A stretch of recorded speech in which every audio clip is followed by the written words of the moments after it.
A gente precisa conversar sobre o sistema de saúde aqui da Austrália.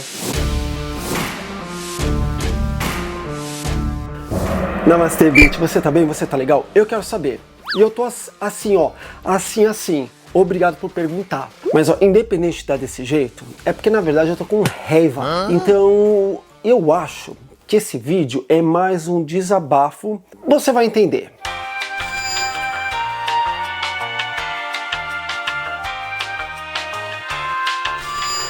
Se você não caiu de paraquedas aqui, você sabe que eu moro na Austrália já tem quase 2 décadas. E vamos fazer um disclaimer? Peraí, primeira coisa, eu não preciso disso aqui.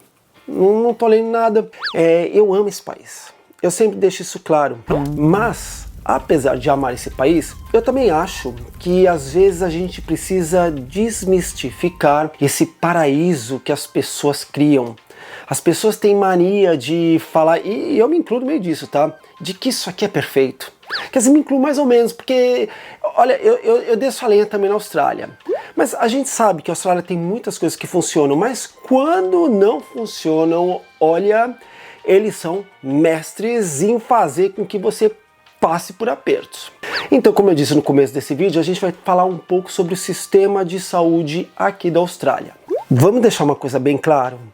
Tudo que vai ser conversado aqui são experiências minhas. Então, não é uma verdade absoluta. Você sabe que tudo depende da história de cada indivíduo. O que eu vivo, o que eu já observei, o que eu escuto. Então, se você me perguntar qual é a nota que eu dou para o sistema de saúde daqui, entre 1 a 10, eu vou dar a nota 5. E você vai entender por quê. Primeiro ponto, porque nada nessa vida é perfeito. E aqui tem muitas falhas também. E dependendo do governo, fica cada vez mais confuso. Uma das coisas que eu sempre gostei demais daqui é que a gente tem o nosso SUS, que é o Medicare. SUS é o nome do Brasil, né? Mas a ideia é muito parecida, onde o governo acaba custeando muito dos gastos da população, porque afinal de contas, se você paga imposto, esse imposto também, uma taxa, ela é revertida para a área da saúde. Então, remédios são custeados, algumas coisas são muito caras, alguns tratamentos são muito caros, então nesse sentido você não paga nada. Na grande maioria das vezes, dependendo mais uma vez do governo, quando você precisa ver um médico, você tem o que a gente chama de book service, que é aquela coisa assim, você chega, você não vai pagar nada, você vai dar a sua carteirinha e eles vão cobrar o governo. Mas eu tenho que admitir que nos últimos 5 anos isso tá uma coisa esquisita. Esse governo que a gente está agora, ele ganhou a eleição novamente, então eles prometeram investir um pouco mais no sistema de saúde, porque antes estava assim, era quase impossível você conseguir um book service. Você chegava, as pessoas te cobravam. Não cobravam um valor integral, mas cobravam uma parte. Então era muito complicado. Agora as coisas parecem que estão voltando à normalidade, ou seja, você encontra muito book service em tudo quanto é lugar da Austrália. Claro que como funciona? Você vai ver um GP, que é um General Practitioner, que é um clínico geral. E aí, na maioria das vezes, ele vai falar o que você tem que fazer para se tratar. Se for uma coisa muito específica, ele vai te mandar para um especialista. Você não pode ver um especialista direto. Também acho que tem algumas exceções, mas a grande maioria das vezes você vai passar por ele. E aí, quando você vai passar por um especialista, não tem jeito, você vai pagar de novo pela consulta, o governo vai cobrir uma parte, mas você sempre paga. Aí, se você precisar de internação, dependendo de como for, você não vai pagar absolutamente nada. Funciona e é muito bom. Mas tem umas coisas que são extremamente irritantes. Eu já fiz um vídeo falando sobre o sistema de saúde da Austrália. Esse vídeo já é tão velho, eu acho que eu falei bem nesse vídeo. Eu não tenho certeza, mas como a vida passa, como a gente passa por novas experiências, eu vou te contar um pouco do que mudou dessa minha experiência, ou se eu esqueci de alguma coisa que eu tenha falado nesse vídeo. De repente nesse vídeo, que aliás está linkado na barra de descrição, se você não conseguir clicar na telinha, de repente eu devo ter falado muito mal, eu não sei, faz muito tempo. Mas então tá, como é que funciona? Se você está gripado, se você tem alguma dor, você vai marcar um médico para te atender, para pedir um remédio, para pedir um diagnóstico. Hoje, por isso que eu estou gravando esse vídeo, eu estou muito revoltado. Eu não sei como eu machuquei minhas costas. Não foi malhando, porque eu já estou um tempo sem ir para academia, não foi fazendo nada. Eu devo ter dormido de mau jeito, eu acho que eu me machuquei, mas estava me incomodando muito. Agora eu tô quase ok, porque eu tomei muito paracetamol. Eu tô tomando paracetamol a cada 4 horas, então eu tô um pouquinho quase que anestesiado, né? Mas, enfim, hoje fui tentar ver o médico. Cheguei na clínica, não consegui marcar nada. Olha, talvez amanhã, se alguém desmarcar. Eu falei, ai, mas aí não dá, né? Então tá. Fui para outra clínica, tudo lotado. Aí eu falei, poxa, mas que coisa chata, né? Mas tudo bem, significa que a maioria das pessoas estão muito doentes. Eu moro aqui em Sydney, tá? Aí eu fui para uma terceira clínica. Cheguei numa terceira clínica e ó, né, você, para ir para um lugar para o outro, isso demanda tempo. Não consegui atendimento, tudo lotado, tinha que marcar para o dia seguinte. Eu fiquei pensando, mas que coisa mais sem sentido. Eu entendo que, na verdade, você marca um appointment, né? Você marca uma consulta porque você precisa e você quer chegar naquele horário, você quer ser atendido. Mas como é que fica com emergência? As clínicas daqui não funcionam à base de emergência. Emergência você tem que ir para o hospital. E aí é uma coisa que eu reclamei muito, que eu fiquei pensando, e na verdade não era nem culpa das atendentes, né? Das recepcionistas. Que assim, olha, volta amanhã. E eu falando, mas eu tô com dor, eu não posso simplesmente falar pra minha dor, olha, dor, fica aí sem nada, ou Emerson, para de sentir dor hoje, volta a sentir dor amanhã e amanhã você volta. Eu tô com dor, eu preciso ver o médico. E aí a única alternativa é ir para um hospital.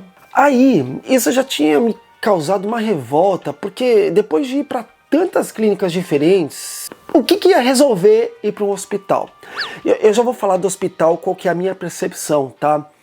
Desde que a gente teve Covid, eu tenho que voltar um pouco. Eu percebo também que conseguir uma consulta no mesmo dia é um milagre. É quase impossível. Assim, quando a gente passou depois do Covid, era impraticável. Parecia aqui que os médicos não queriam te atender, porque, claro, né, eles são um grupo de risco. Olha, um inferno. Então, até se você machucasse um dedo, cortasse alguma coisa, precisasse de qualquer coisa, era impraticável. Claro que você consegue ver, estou exagerando? Não estou exagerando, mas não é aquela coisa de urgência. Eu acho que ninguém escolhe ficar doente, ninguém escolhe ter dor. Se você está a ponto de querer ver um médico, significa que você está quase no seu limite ou já no seu limite. Então não dá para você pensar que, olha, eu ainda vou lá, eu vou pagar e eu não vou conseguir ver o médico. Então tá, se a única opção é ir para a emergência de um hospital, desiste. Porque eu vou te falar de 3 experiências minhas que foram assim um absurdo. Uma vez eu tive food poisoning, que não é intolerância alimentar, como é que fala isso em português? Eu não sou metido não, tá? Não é que, eu não falo mais português, é que às vezes você não usa uma palavra e você esquece. Envenenamento, não, poisoning. Eu me retorcia de dor, eu não estava aguentando e fui para um hospital. Eu esperei, eu acho que de 8 ou 10 horas e eu via todo mundo passar na minha frente.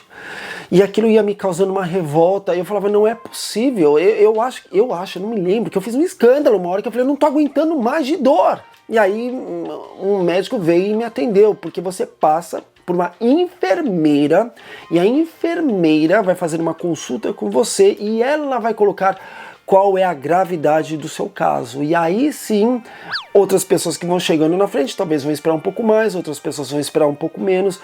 Mas olha, para quem teve intoxicação, lembrei, intoxicação alimentar é uma dor insuportável. Imagina você ficar esperando 8, 9, 10 horas. Você tem a sensação que você está morrendo. Então não dá para falar, é uma emergência. Então imagina, se tendo intoxicação alimentar, me deixaram esperando isso, imagina quantos anos eles iam me deixar esperando, porque eu tô falando que eu tô com uma dor nas costas. Outra coisa, uma vez eu caí, bati a cabeça, eu fiquei desacordado tipo por alguns segundos, mas aí me levaram para o hospital e me deixaram esperando. Horas e horas e horas. E a minha amiga que estava comigo, ela não estava acreditando naquilo. Eu com um galo enorme, parecia que eu tinha já 2 cabeças, e esperando. esperando, esperando, esperando. Tudo bem que não era tão complicado, porque na verdade eu percebi que eu bati a cabeça, mas eu ainda percebi que eu estava bem, né? Era diferente, eu estava tranquilo, era só para fazer os exames de rotina. Tanto que não deu nada, né, nos meus exames. Mas o problema é você saber que você já chegou no hospital, que você está na emergência e que você vai ficar esperando horas e horas e horas e horas. Tudo bem. Agora o pior, para você ver por que eu não quis ir para um hospital hoje. Quando eu queimei minha perna, que foram me pegar, não, paramédicos chegaram, me colocaram debaixo do chuveiro, me colocaram numa ambulância, me levaram para um hospital que não era um hospital apropriado para pessoas com queimaduras, me deixaram esperando quase 6 horas. Então, olha o tipo de emergência. Depois eu fiquei internado por 6 meses. Tudo pago, tudo maravilhoso, não vou reclamar. Atendimento incrível. Mas, até eu ser transferido para um outro hospital, a emergência entendeu que eu podia esperar enquanto eu estava tendo convulsões, enquanto eu estava tendo batimento cardíaco muito acelerado, enquanto eu estava tendo a sensação de que eu estava morrendo, enquanto eu estava sentindo que o meu corpo estava pegando fogo. Porque o seu corpo continua queimando, mesmo que não tenha mais nada. Os nervos foram abalados. Então você imagina, se até para esse tipo de coisa você pode esperar 6 horas, mais uma vez, quantos anos, talvez quantos milênios eu vou esperar por causa de uma dor nas costas? Claro que talvez tenha, né, uma exceção ou outra, mas essa é a grande realidade. Se você precisa de uma clínica, num caso de emergência, esquece. Então, nesse sentido, eu acho o sistema daqui péssimo. Para isso, eu dou nota 1. Então, nesse sentido, eu acho que tem muito que melhorar. Quando eu vejo gente reclamando do SUS, eu fico pensando, caramba, e olha, o SUS é muito mais do que você ir para um posto ou você ir para um hospital. É muito maior, é muito mais grandioso. Essas pessoas precisam viajar, precisam conhecer o mundo para bater palmas para o SUS. Deixa eu fazer um adendo aqui. Eu não quero dizer que o SUS é incrível a ponto de ser perfeito. Eu sei que não é, mas a gente precisa dar valor pro que a gente tem de bom. Eu não moro mais no Brasil, mas eu sei que o SUS é incrível. O SUS, você vai ser atendido. Talvez você demore também muito tempo esperando, mas você vai ser atendido. É diferente daqui, que você vai esperar anos, talvez, para alguma coisa. Aqui é péssimo? Não, não é péssimo, mas não é perfeito. Do mesmo jeito que o SUS não é perfeito. E aí, aqui é mais pela comparação, porque eu ouço muita gente falar, nossa, que bom que você saiu do Brasil, porque daí você está num país maravilhoso onde tudo funciona. E não é verdade, não é assim. A gente tem que entender que o mundo é cheio de problema. E esse é um dos problemas que eu tinha que extravasar, tinha que colocar para fora. E como hoje eu estou dando nota 1, mas para alguns tratamentos eu já dei nota 10, então por isso que eu fico na nota 5. Porque a realidade é que quando você realmente precisa, você não tem. Você não consegue. Ou quando consegue, é a base de muito sofrimento. E isso é muito triste quando a gente pensa na Austrália, principalmente pelos impostos altíssimos que a gente paga. Mais uma vez, não vou tacar pedra no nosso sistema de saúde porque ele funciona, mas podia ser bem melhor. É isso, é um relato. Hoje agora eu nem tô com dor mais, né? Como eu falei, eu já tô com tanto paracetamol no sangue que, né? Mas daqui a pouco vai passar o efeito e vou ficar com dor. E aí, dependendo do caso, amanhã vamos ver se eu consigo um atendimento. Então, é isso. É estranho, é revoltante, é decepcionante. É mais uma prova de que nem tudo é ouro. E aí vai ter gente que vai falar, eu sei, mas é tão porcaria, vai embora. A vida não é simples desse jeito, tá bom? Do mesmo jeito que eu tô falando que não é bom, eu também não tô falando que é péssimo. O que eu tô falando é que é mediano. Como tudo na vida, tudo tem seus prós e seus contras. Só que a gente não pode ficar maquiando as coisas e ficar falando que tudo é perfeito e ficar com esse esquema de se achar o vira-lata do mundo. A gente tem que aprender que a vida, ela é muito mais dura do que as pessoas pintam. Ela não é um quadro onde você pinta com as cores mais lindas do mundo e tá tudo perfeito. O mundo é cheio de problemas. Já falei e já estou sendo redundante. Eu precisava realmente fazer esse desabafo porque eu vejo tanta gente sempre falando, aí é maravilhoso, aí é incrível, aí é fantástico. Eu amo, adoro a Austrália, mas mais uma vez, tem muito que melhorar. E o sistema de saúde, ó, precisa muito mais. Tá bom? Então tá bom. Me escreve nos comentários o que você acha sobre isso. Você concorda? Você discorda? Você acha que aqui é realmente incrível e que eu tô reclamando porque eu sou um fresco chato? Ou não? Eu quero muito saber qual é a sua opinião. Não se esqueça também de avaliar o vídeo, porque isso ajuda tanto. E se tiver a possibilidade, se você quiser, que tal se inscrever no canal e apertar esse sininho para você ser notificado de mais vídeos, mesmo sabendo que você não vai ser notificado, mas pelo menos eu fico sabendo que você quis estar aqui do meu lado, né? Tá bom? Então tá bom. Muito obrigado pela sua audiência e não se esqueça que a gente tem encontro marcado no próximo vídeo. Namaste, bitch. Tchau.